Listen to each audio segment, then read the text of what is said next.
Hey guys, Brett Messmer, Technical Taekwondo. Today's video we're going to be going through a hook kick, whether that's a skip hook, a rear leg hook, or a spinning hook. There's a couple different drills that we can show you guys today to make your hook kick stronger and faster. So let's just go ahead and get into it. So one of my favorite techniques to use on exiting or releasing from the clinch position is throwing this rear leg hook. Okay? It's nice because it kind of blindsides them. It's going behind their guard. If it's fast enough, you can score with it very, very easily. Nice thing about it too is if they're throwing a punch, you're taking your upper body, leaning it back out of the way as that pops up. Notice I'm not coming horizontal, I'm coming up more 45, almost back kick. In fact, if we were closer, I could kick him in the back of the head completely behind his guard. So if you're in really, really tight, that's a possibility as well. Okay? So it's rolling the hip over almost completely. So there are a couple different ways you can do this. One, I can step up, bringing my feet together, and then throw the kick. Okay? Or if I'm at the right distance and I don't need to get closer, I just shift my weight back and kick. Just a couple different ways that you can do that. But what I'm doing is I'm turning my hip over where my back is almost completely facing, where my butt's facing direct towards the target.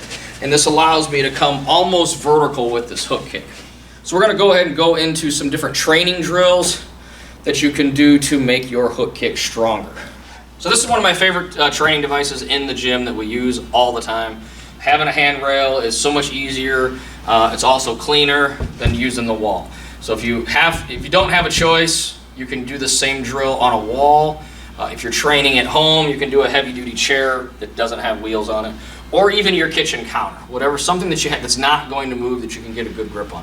When you're throwing a hook kick, you cannot see that the leg is actually straight before it hooks. So my leg is locked out about 6 inches, basically the distance from ear to ear. But when you throw it, it's too fast, you can't see.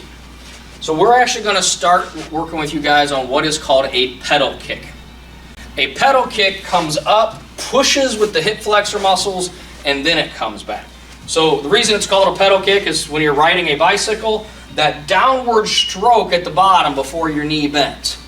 That is you're pushing with the hip flexor muscles, driving down with the quad. That is the same muscles that we are using to drive across the face. If you don't like pedal kick, another happy term is face eraser. Okay? So if I'm coming up with that back leg, push across and really train to drive that hip. Notice I'm pushing this out about a 2-3 foot spread versus normally when I throw my hook kick, it's only about 6 inches. This is how I train and develop my muscle strength. Okay? By pushing that across. Okay? And I really want to accentuate that and drive into that deep. That's going to train those leg muscles. When I throw the hook kick, I want to do it about 3/4 speed and get used to that push. Okay? So that's the second step, is getting the push. Then I come through and I throw the full hook kick. If I'm doing the vertical hook or the rising heel kick, I'm doing the same thing. I'm picking this leg up and I'm pushing it up before I hook. I want to get it up just under their guard by pressing that hip flexor up. If I'm training, just get that leg strength, stand feet close together, and take that back leg and drive it up. Drive it up. And then add the hook.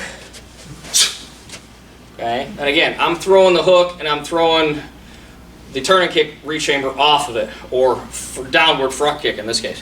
Okay, so I'm coming up and bouncing off, and recoiling off. Okay, so that's how you train the vertical hook or the rising heel kick. Once you've gotten those drills on the wall or the bar, you've got those figured out, then we can come back to the target and practice those with the footwork. Okay, making sure that we have the strength to squeeze into it, not laying down. So we're going to start off with the back leg with the rear leg hook as we come through. The nice thing about a hook kick, it's very difficult to tell whether I'm coming with a side kick or I'm coming with a hook kick. And that's how you want it. You want it to look almost identical. So however you throw that side kick off the back leg, make your hook kick identical to it. Okay? So don't change the way the knee comes up. Knee comes up, throw the side kick. Knee comes up, throw the hook kick. In fact, same thing on the roundhouse kick. All three of those should be interchangeable where they're all coming up the same way. So, try to slow it down.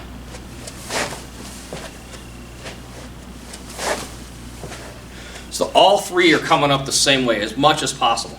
I want to kind of hide what I'm doing until the last second. So if I come up, turning it sideways, okay, and hooking across, versus coming up more like a front kick and then hooking it across. It's a little bit different. What I'm focusing on is using the quadricep muscles that are stronger than the side muscles on the quad. Okay? So I'm going to drive my leg up using the quadriceps to get more power out of it. Okay? So I'm slamming this up. That will reduce how much you telegraph what you're doing, give them the least amount of time to react to it. A good training drill on this is to rechamber like a side kick instead of a hook kick or roundhouse kick, and pop a lead leg side kick on your exit from being in this range. So I hit and then exit out of it. Okay. Again, pop, pop. So that's a really good training drill, not only for leg strength, but also for exiting and getting away and making space. So once you got your rear leg hook kick working and you're happy with it, again, making sure that you're pressing across their face with that leg locked, and it's only locked for a little bit. The next one, we go into the step up hook, where my back foot steps up. You'll see this a lot where it's 1, 2, 3, except for that first motion is telegraphing my intent. If I start with 1, they know something's coming, they're already moving and reacting to it. So I want to move my back foot first. When I do this, because I'm doing a hook kick, I'm going to come and make a T and pivot that base foot as I slide my feet together. Now my bottom foot is pivoted, I can go the roundhouse hook or side kick. Since we're working the hook kick, it's right there. So 1, 2. Okay.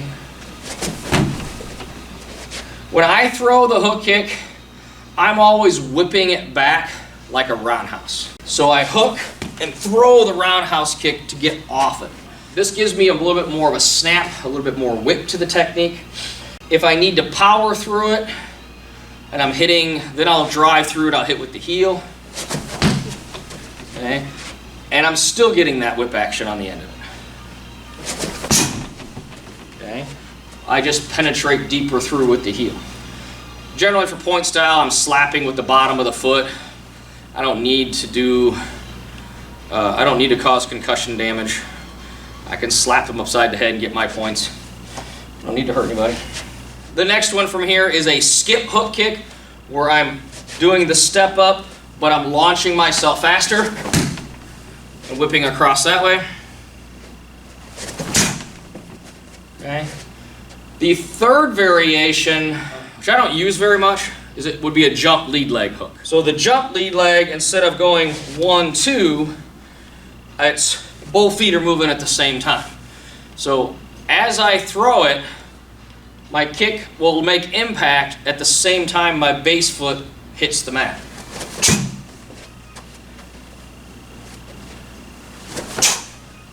Whipping across that way. It takes a little bit more energy, and it's not that much faster than the skip hook, which is generally why I use the skip hook more than I throw the jump lead leg hook. I'm going to work a couple different drills on the bag. First one we're going to do is coming in with the step up cut kick or the skip, and then immediately coming up with the hook kick. So 1, 2. So another variation is to reverse that, where I come in with the hook and then fire the side kick.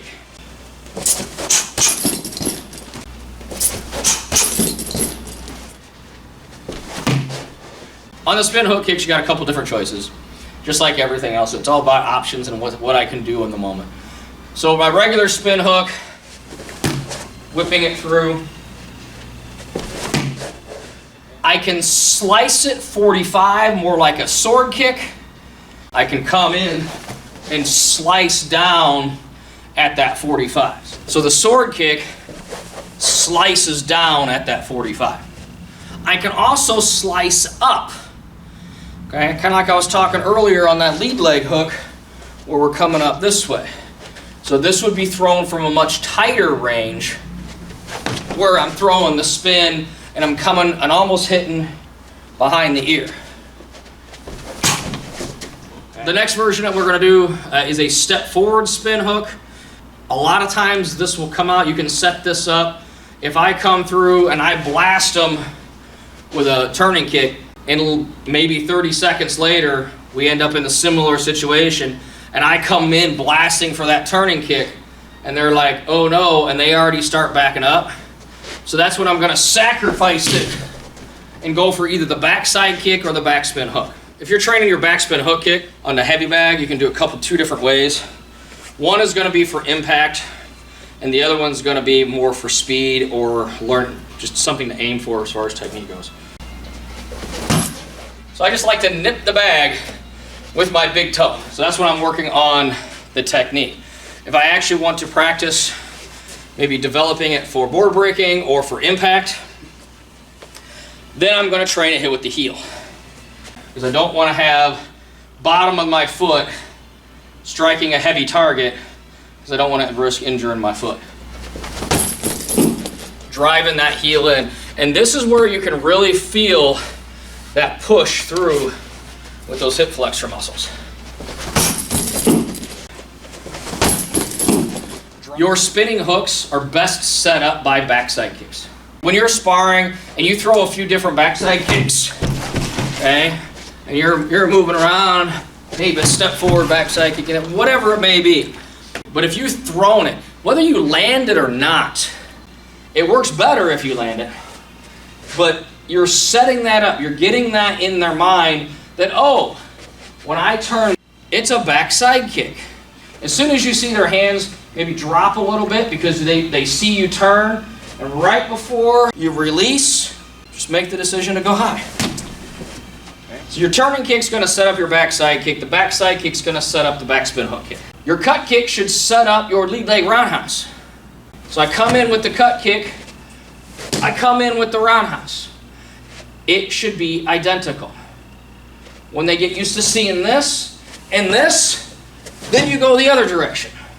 Train those that you can throw them intermixed.